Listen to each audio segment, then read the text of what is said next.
जिले के जिला परिषद सदस्य वार्ड नंबर 15 से भारतीय ट्राइबल पार्टी के श्रीमती माया कलासवा भारी बहुमत से चुनाव जीते हैं।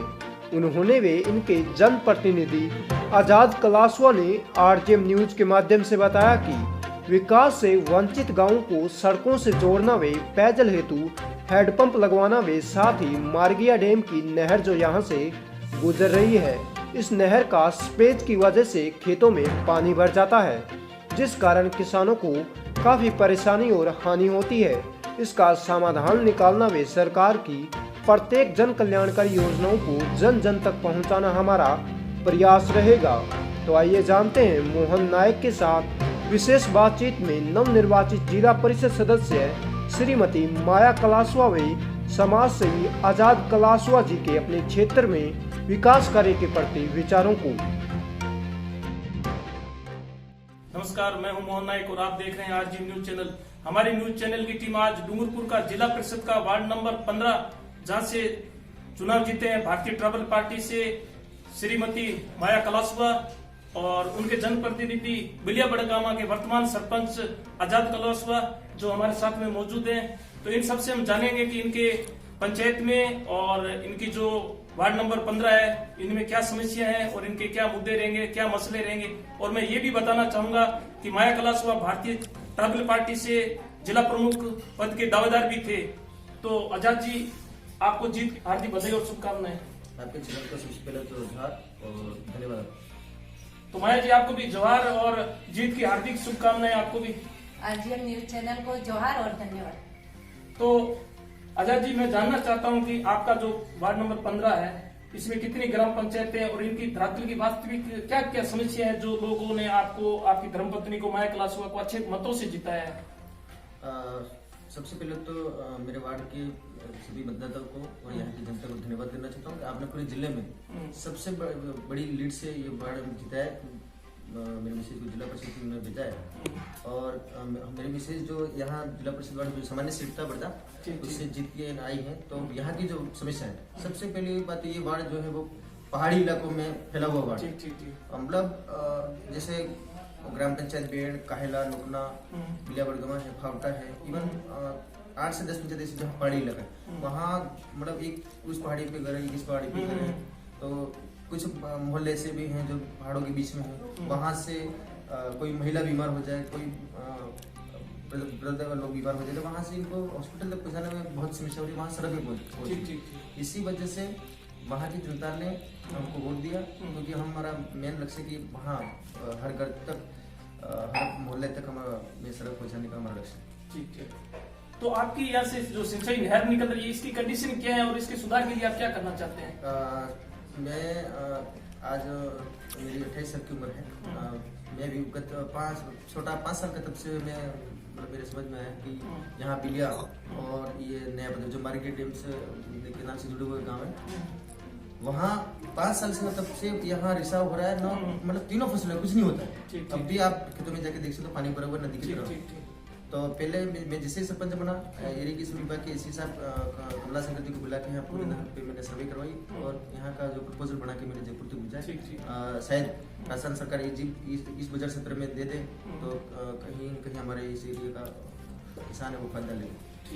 तो आजाद जी, मैं ये भी जानना चाहता हूँ कि आप भारतीय ट्राइबल पार्टी में कब से जुड़े हुए हैं और ये आपकी यहाँ से इतनी धमाकेदार जीत हुई है, तो इसके बारे में थोड़ा बताइए। मैं विगत 2015 से समाज में काम कर रहा था।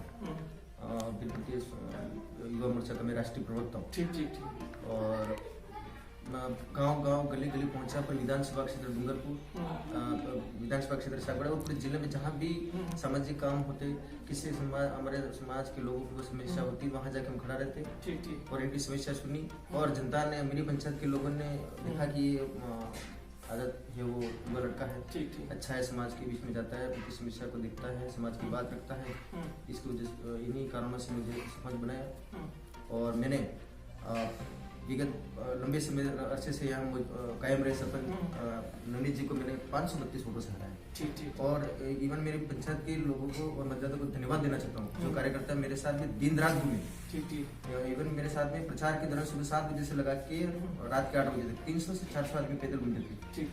और मैंने ना किसी को चाय पिलाई, ना खाना खिलाया, ना कुछ नहीं। इनकी चाय, इनका खाना और मैं सुना इनके आशीर्वाद से आए जी।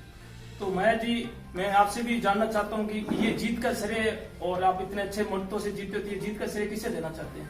ये जीत का श्रेय मैं आम जनता को देना चाहती हूँ, क्योंकि उन्होंने मेरे को चुना था। 16 पंचायतें हमारे यहाँ पे टोटल पड़ती है। 16 पंचायतों के बीच उन्होंने चुना मेरे को और उन्होंने जिताया, और मेरा उसमें कुछ भी खर्चा नहीं रहा है। उन लोगों ने अपने पैरों से ही सारा खर्चा करके और मेरे को यहाँ तक और सबसे भारी लीड से जिताया है। पूरे डूंगरपुर जिला परिषद वार्ड में भारी लीड से वार्ड नंबर 15 में जीत हासिल की है। तो माया जी, मैं ये जानना चाहता हूँ कि आप डूंगरपुर के भारतीय ट्राइबल पार्टी के प्रबल दावेदार थे जिला प्रमुख बनने के लिए, फिर आप बन नहीं पाए, तो इसके बारे में आप क्या कहना चाहेंगे? इसका मेन कारण ये रहा है कि सर 70-72 साल से जो दो पार्टियां थी, कांग्रेस बीजेपी, तो उनकी जो है वो असलियत उन्होंने सामने दिखा दी।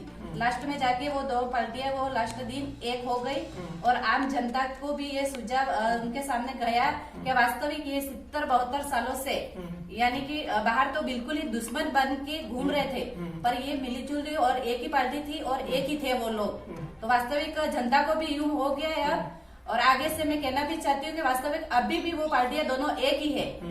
तो वो राष्ट्रीय पार्टियां थी, फिर भी वो निर्दलीय रूप में चुनाव लड़के उन्होंने प्रमुख बिठा दिया।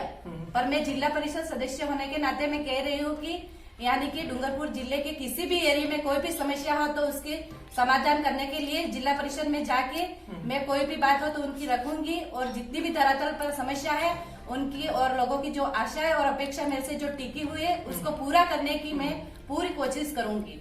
तो मैं मतलब मेरा कहने का मतलब ये है कि आपको रोकने के लिए कांग्रेस बीजेपी एक हुई है। हाँ, वो कांग्रेस बीजेपी क्या है कि भारतीय ट्राइबल पार्टी जो थी उसका बहुमत एक तरफा था, क्योंकि जिला परिषद में टोटल 13 सीटें जीत चुके थे। तो उनको वास्तविकता का पता चल गया था और उनकी असलियत जो थी वो उन्होंने सामने दिखा दी, क्योंकि 13 तो बहुमत तो एक ही तरफा था। तो उनको लगा कि अगर प्रमुख तो उनका बैठ जाएगा, यूं करके उन्होंने दोनों पार्टियां एकजुट होके फिर बाद में दोनों पार्टियां एक हो गई और उनकी जो असलियत थी वो सामने दिखा दिए। इसलिए मैं आम जनता से भी कहना चाहूंगी कि आगे भी आप ध्यान रखें, ये दो पार्टियां हैं वो उनका व्यक्तिगत ही देखती जा रही है और आम जनता के बारे में कभी भी उन्होंने नहीं सोचा है और आगे भी नहीं सोचेगी। वो उनके हित के लिए ही सोचती है, खुद के लिए। इसलिए आगे से ध्यान रखें कि हम जो है भारतीय ट्राइबल पार्टी एक ऐसी पार्टी है जो सबको साथ लेके चलेगी। और वो क्या है कि एक तरफा वो कहते हैं आतंकवादी है, नक्सलवादी है, पर बिल्कुल ऐसा है नहीं। क्योंकि अगर आतंकवादी और नक्सलवादी होती तो ये पार्टी इसलिए लाए कि हम किसी भी प्रकार से ये जो गरीब लोग हैं उनको हम आगे कैसे ले जाए और उनकी तरफ हम कैसे काम करें, इसलिए ये पार्टी लाई गई है। बाकी जो वो दो पार्टियां हैं इस पार्टी को लोगों को भ्रमित करती है कि ये जो पार्टी है वो जातिवाद फैलाती है, बल्कि वास्तविकता ये है नहीं, बिल्कुल ही जातिवाद नहीं फैलाती है। और सभी गरीब लोगों को साथ में लेके आगे हम किस तरफ बढ़े और उन लोगों की समस्या उनका समाधान हम कैसे करें, इसलिए इस पार्टी को लाया गया है। और हम उस पार्टी के साथ पूरे समाज हित के लिए काम करते हैं और जो भी गरीब लोग हैं उनको हमेशा साथ लेके चलेंगे हम और गरीबों का ही हम काम करेंगे और उनका विकास करेंगे। तो मैडम हमें समय देने के लिए धन्यवाद। धन्यवाद। तो ये थे जिला परिषद के वार्ड नंबर 15 से माया जी कलासुआ, जिन्होंने बताया कि भारतीय पार्टी ट्राइबल पार्टी को रोकने के लिए कांग्रेस बीजेपी एक हुए हैं, मगर इनका जन समर्थन युवाओं के हिसाब से इन्होंने देखा कि बहुत आगे बढ़ रहा है। और इनका संदेश यही है कि ये दोनों पार्टियां एक हैं और हमारे साथ जुड़े रहें और इनके जो भी सरकार की जन कल्याणकारी योजनाएं हैं, लोगों के जो भी विकास है वो करते रहेंगे।